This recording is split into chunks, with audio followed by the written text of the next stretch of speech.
জীবনে এই প্রথমবার তোমাকে মনের কথাগুলো লিখতে বসেছি। তোমাকে কি বলে সম্বোধন জানাবো তার ভাষা আমার জানা নেই। জীবনে অনেকজনকেই দেখেছি, তবে তোমার মতো মায়াবতী কখনো দেখিনি। তাই এতদিন মনটা নিজেরই ছিল, কিন্তু এখন তা তোমাকে দিয়ে বসেছি। জানো, আমি যেদিকেই তাকাই সেদিকেই তোমার মায়াবী মুখটা ভেসে ওঠে। এক মুহূর্তের জন্যেও তোমাকে ভুলতে পারি না।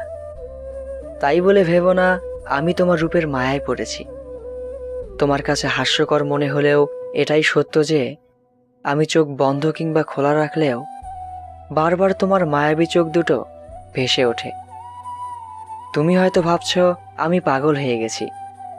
হ্যাঁ, আমি তোমাকে দেখার পর থেকে সত্যিই পাগল হয়ে গেছি। আমার এই হৃদয়